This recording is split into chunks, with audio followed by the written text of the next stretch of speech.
Hello, everyone. Thanks for coming out today. My name is Andrew Houghtaling. I'm the I guess director of the organization, the Ninth Ohio Living History, and I was originally a graduate of University of Cincinnati. Graduated in 2004, and my concentration was on German American immigration during the Civil War period. And so that's what I'm going to focus on today with this presentation. Let me go ahead and share my screen. Oh. Yeah, I think I have to give you permission. Give me 1 second. Yeah.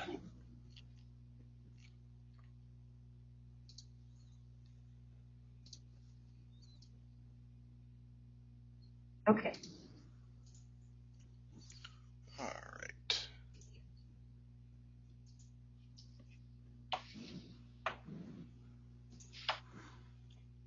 So, the sort of the goals of this presentation, if I can get it to, whoa, hold on. Yeah, I started at the end.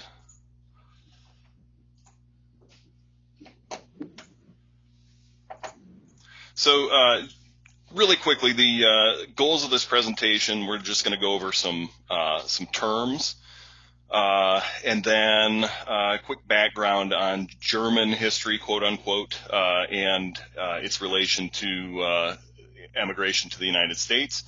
Why German Americans decided to fight in the American Civil War and their service during the war. We'll talk about some cultural differences between sort of the average German soldier and the average American soldier or native-born soldier. And then I'd like to talk a little bit about scholarship and sort of the future of this area of study. And so first, to get things out of the way, we talk about German, but a lot of you may know that at this time, we're talking about the mid-19th century, there was no Germany. It was a confederation of several kingdoms and duchies and other states. And so when we talk about German Americans during this time, we're generally talking about ethnic Germans, which as you can kind of see from the map there, generally encompasses modern day Germany, Switzerland, parts of Poland, and Austria.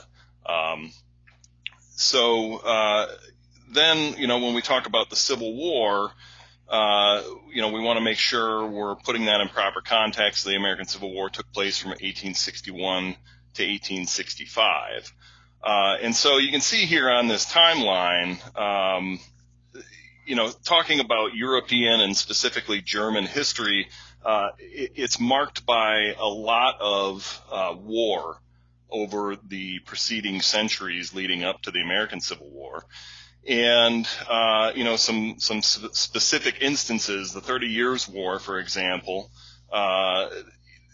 it's estimated up to 40% of Europe's and specifically the Germanic states population was lost during those years. And so, what you see here is centuries of, a period of time of centuries where, there's a lot of conflict in Europe, specifically in Central Europe. And because of the political situation, the German states often found themselves as the ones acted upon rather than the ones being the actors in this time period. And so we have the 7 Years' War, we have the wars against Napoleon, and that results in a lot of economic devastation, a lot of stagnation of mobility through class mobility. And combine that with the refusal of basic rights to the population by the nobility and the royalty. And of course, what you end up with is revolution. In Paris in 1848, there sort of began a wave of revolutions that rippled across Europe, and it spread throughout many of those German kingdoms, and even all the way up to many places in Eastern Europe. The people who fought against the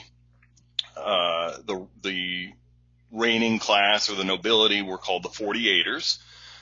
You can see here all of these. What they have in common is they're all wearing United States federal military officers' uniforms, and so we'll talk about that here in a moment.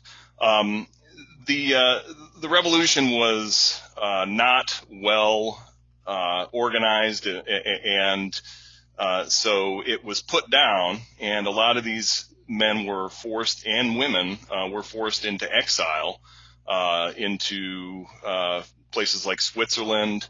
Eventually, they moved to the United Kingdom, Great Britain, and then eventually to the United States.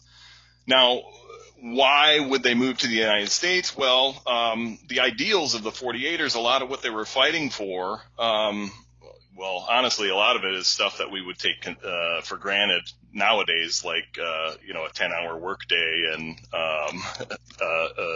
rights enumerated in a written constitution and things like that. But they saw the United States, despite the stain of slavery, as a land of opportunity. And there had been previous immigration in the 17th century, or 18th century, 1700s, and even before the 48 Revolution, there had been waves of immigration due to social unrest and other generally economic factors, which caused those people to emigrate. It's important to note, though, that most of the Germans immigrating to this time were not radicals like these guys pictured here. They were just simply looking for a better life. And so, looking for opportunity, they moved to the United States, a lot of them, and settled in, the larger cities on the East Coast, like New York and Philadelphia, yes, of course. But they also settled in places like Cincinnati and the area around here. You can see there on the upper right, there's a map of or sort of a drawing of old Cincinnati around 1860. And up in the upper right hand corner is over the Rhine, which is where a lot of the Germans in the Cincinnati area congregated. You can also see there on the left, part of the reason it was called, or the reason it was called over the Rhine, is there was a canal that ran right through the city, all the way from Lake Erie to the Ohio River, and it separated the two parts of the city. And when you went over that canal, you were said to be going over the Rhine. Cincinnati was a large city back then compared to the other cities. It was the fifth largest city in the Union.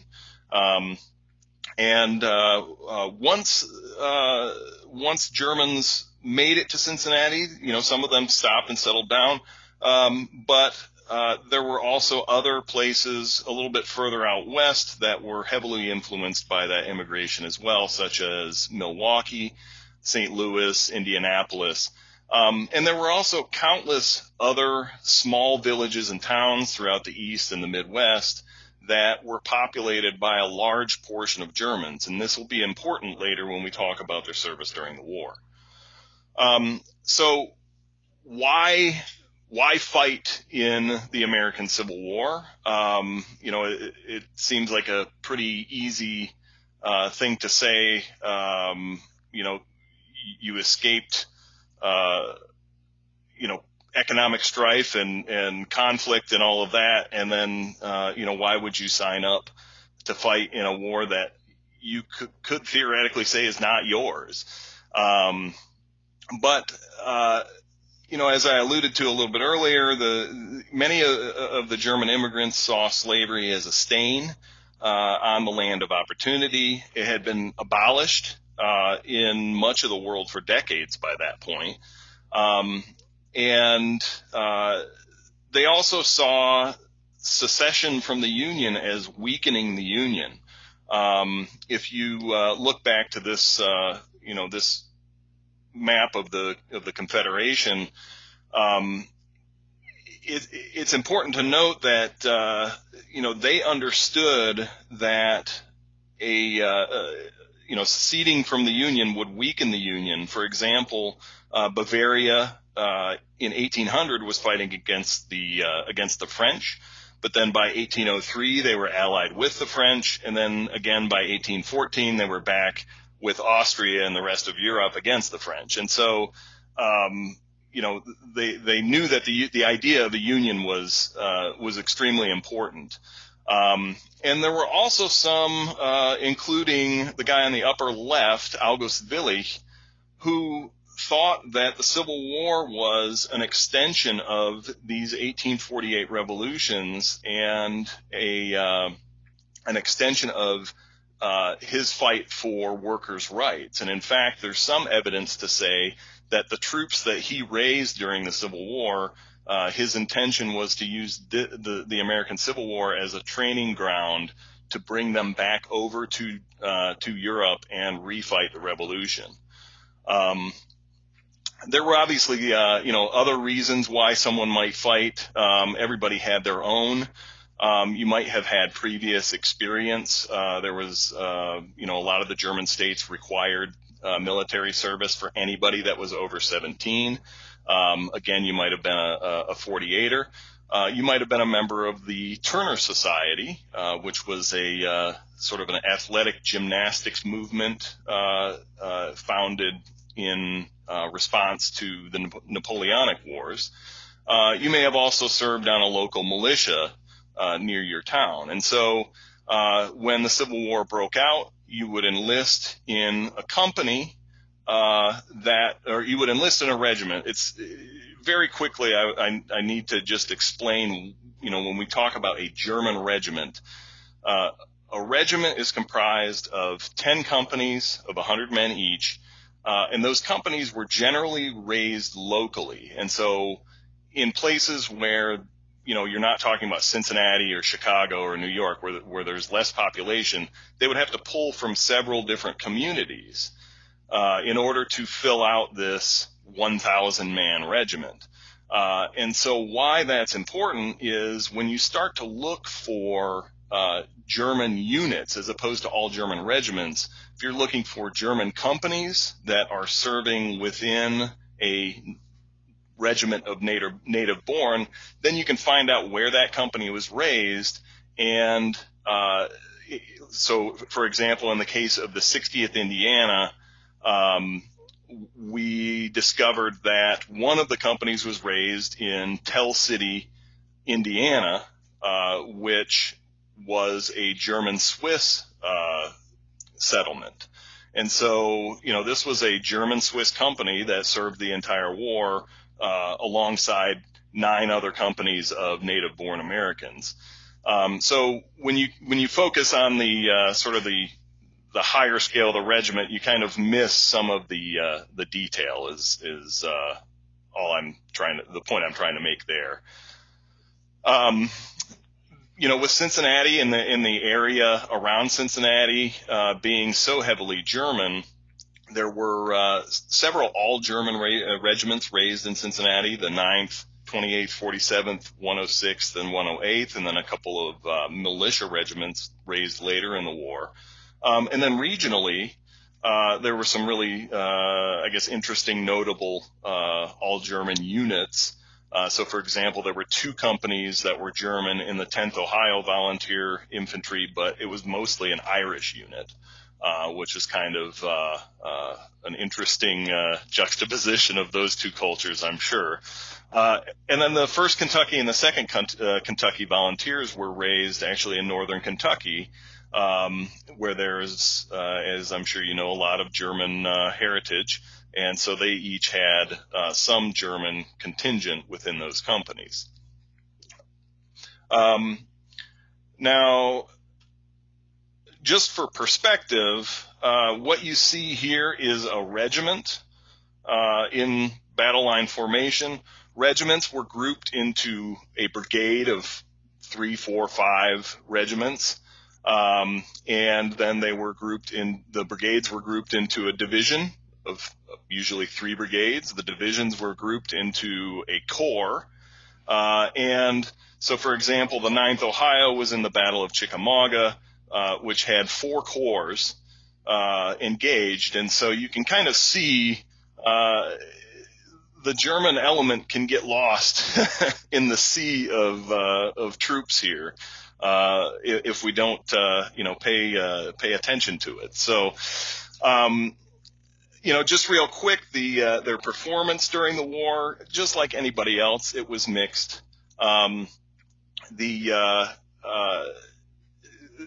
There were some units that had a very stellar service record. There were some units that they didn't do so great. When there were also not just all German regiments, but there were a few places out east where there were all German brigades and even all German divisions. There was some generally nativist directed criticism of certain troops' performance. So, for example, one of the corps that was engaged at the Battle of Gettysburg and the Battle of Chancellorsville, over half of the corps was comprised of Germans. They were placed out on a flank that no one could have defended, and they protested it even. And so, because of factors beyond their control, they were routed and defeated in battle in two consecutive battles that were within 3 months of each other. And so, of course, the native-born press got a hold of this, and after about mid-1863, so about the midway point of the war, German soldiers started to get sort of a poor reputation, despite having proof of a good service record in addition. So when it came time to re-enlist, while German response to enlistment had been very large at the beginning, it didn't go so well as the war dragged on. There were a lot of reasons why they did not re-enlist, but for the most part, our research indicates that they felt that they had done their duty. They had done their duty to their adoptive country, and the combination of that with the nativism that they experienced while they were in service sort of discouraged them from giving any more than they already had. So the German soldier in America, what were some of the differences? Well, coming from Europe, if you were in the military in Europe, you would have been used to well-maintained highways and railroads. You would also have been used to quartering in a town with a family or in a barracks, whereas soldiers in the American Civil War generally slept out in the elements under an open sky or possibly a tent if they had them.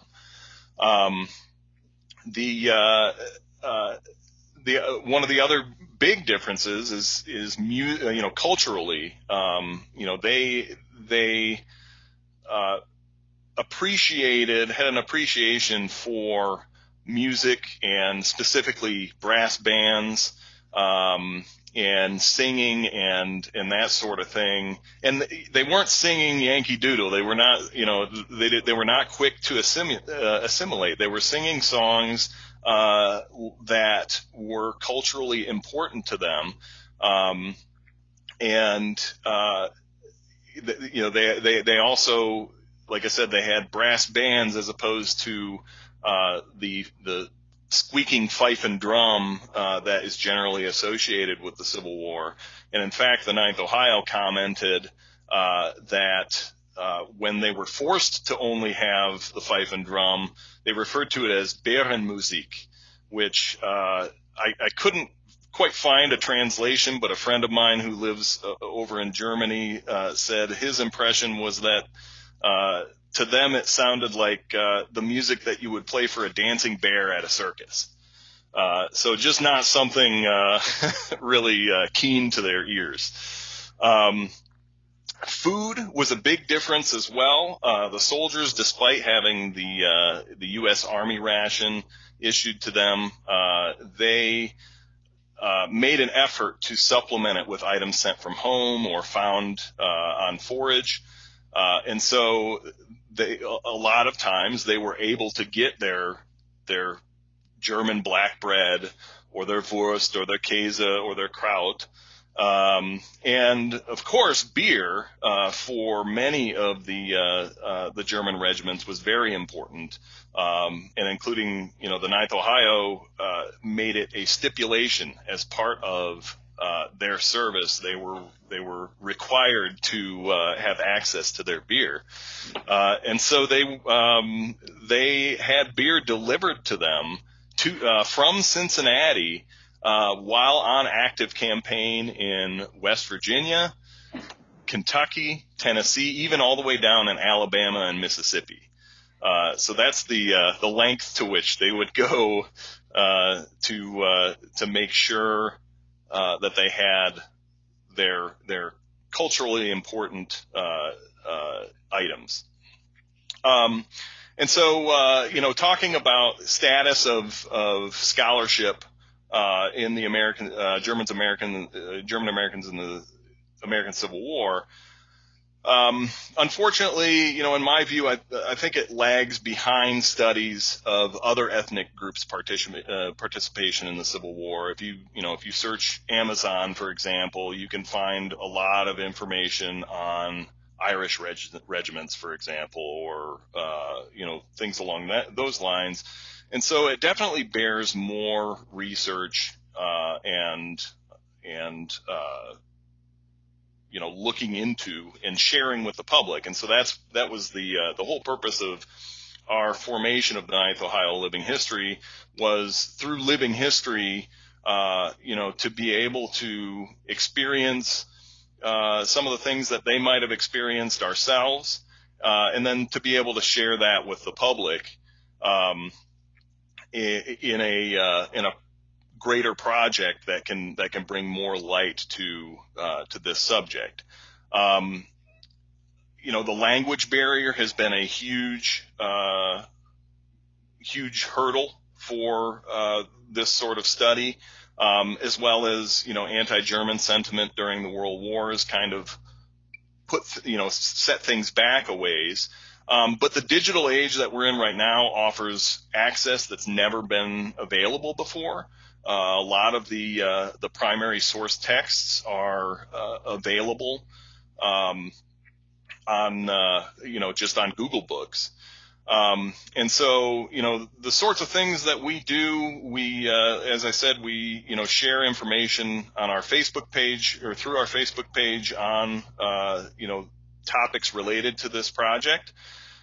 We do genealogy, which I can just one last thing here show.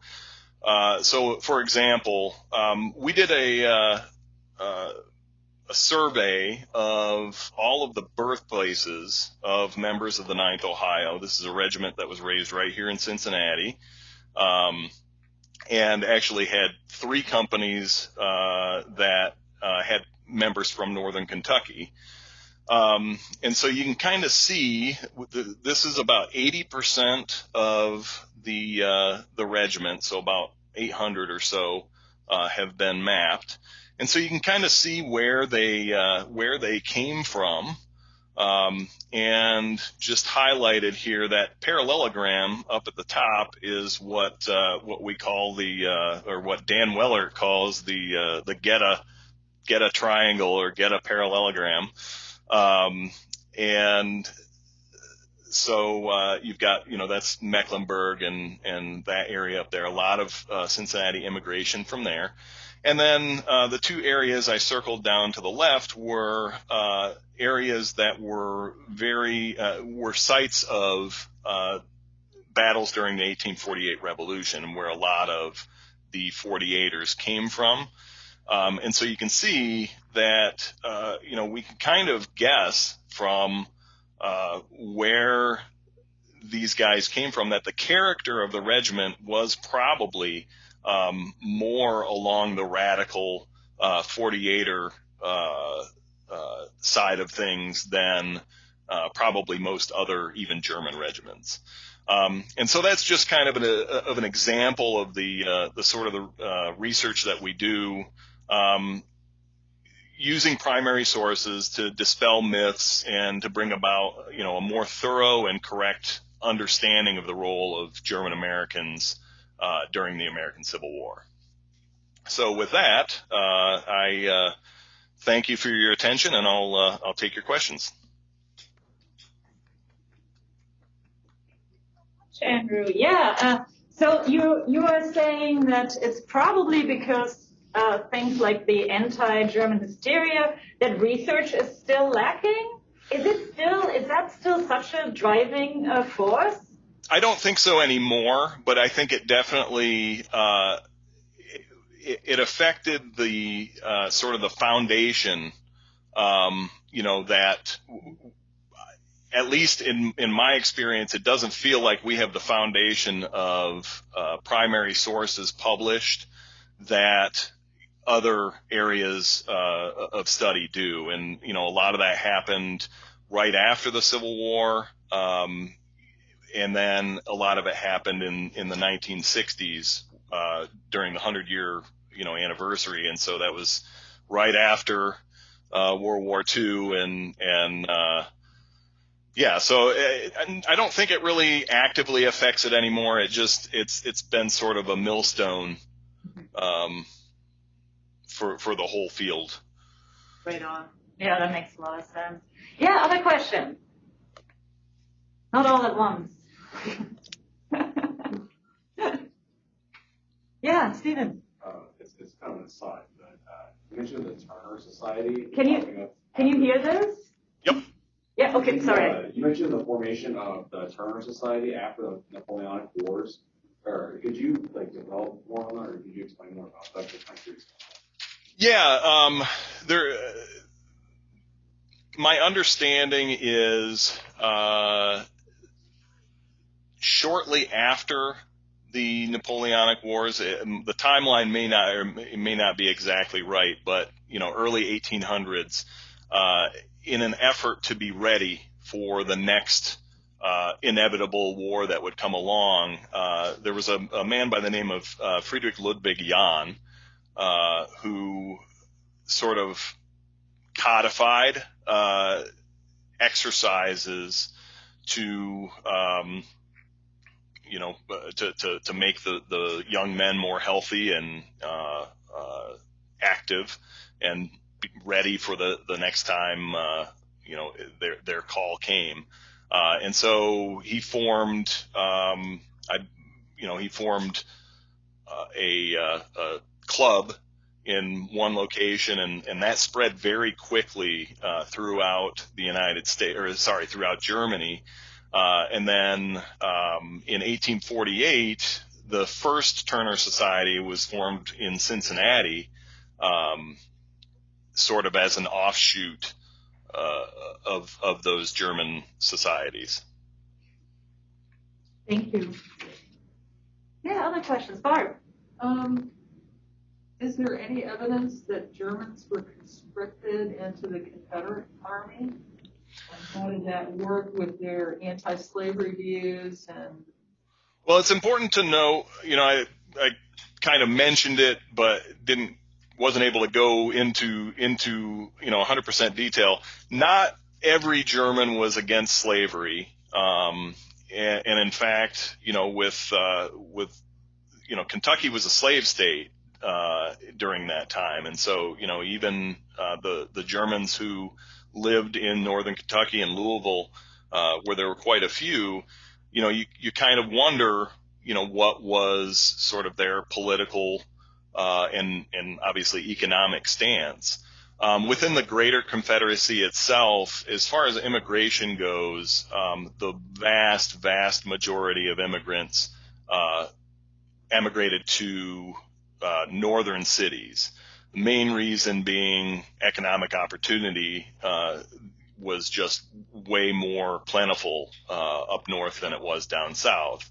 But you do see large sort of enclaves in places like New Orleans. There are some in Texas, New Orleans being a huge port of entry. And there are a few on the East Coast in, Virginia, Maryland, South Carolina. But generally, I haven't done a ton of research into it, but I don't see a whole lot of evidence for German units being formed in the Confederate Army. There were, I'm sure, some. But to me, that speaks to both the lack of numbers of Germans living down south and, more if a German American who was living down south enlisted in the Confederate Army, it was perhaps because of individual beliefs rather than, sort of everybody has individual beliefs, but I guess I don't know exactly how to put that into words. Does that make sense? Was there any forced conscription? Yes. I'm not familiar enough with the Confederate military system to know exactly how that worked and to what extent. But I know for a fact that there were many German Americans conscripted for the Union forces. Yeah, Steve, you had another question. So were the German soldiers able to rise in the ranks, or were there any high-ranking officers from German immigrants? Yeah, there are actually. I think at my last count, I'm compiling a list. There were almost 50 who raised to the rank of brigadier general or higher. Now, a lot of those were awarded post-war, but it's still a rank. There were several that were even a higher rank of, I believe, major general. Osterhaus was one, and August Willig, who we talked about, he was actually he originally enlisted in the 9th Ohio as their drill master, but then he raised a regiment over in Indianapolis, the 32nd Indiana, and he was promoted to colonel, and then he ended up commanding a brigade. And then in the 11th Corps that I had spoken about, that had gotten the bad press after those two battles. They had, 3 division commanders who were generals who were veterans of. Most of them were, I believe, veterans of the Prussian army, as opposed to 48ers. Yeah. Were there any ethnic disputes amongst different ethnicities in the German corps? Yes. Are you speaking of between different German ethnicities? Yes. That's a good question. I haven't come into any actual conflicts. But in the regimental history of the 9th Ohio, they do make several comments about some of the different ethnic groups. But a lot of times it's also sort of tied in with, I guess, not necessarily ethnic groups, but politics. So, for example, some of the members of the regiment who were from Schleswig and Holstein held a celebration on the anniversary of the first Schleswig War. Another example is there are a couple times where they quote a Swabian, and it's very obvious they're sort of making fun of his dialect. And so, there are definitely some times that they poke fun at each other, but, surprisingly, there didn't seem to be a whole lot of conflict within, the German ethnicities. I will say in the one regiment I mentioned, the 10th Ohio, that was, mostly Irish and, some German, there was a conflict between that regiment and the 9th Ohio that was all German. Which led to the 10th Ohio attempting to raid the 9th's camp at night at Camp Dennison and getting actually shot at. So there was definitely some conflict within the different ethnicities. Yeah. Any further questions? No.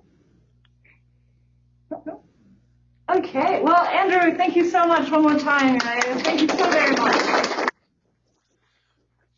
Appreciate it. Thank you for your time. And I'm going to stop really quick recording.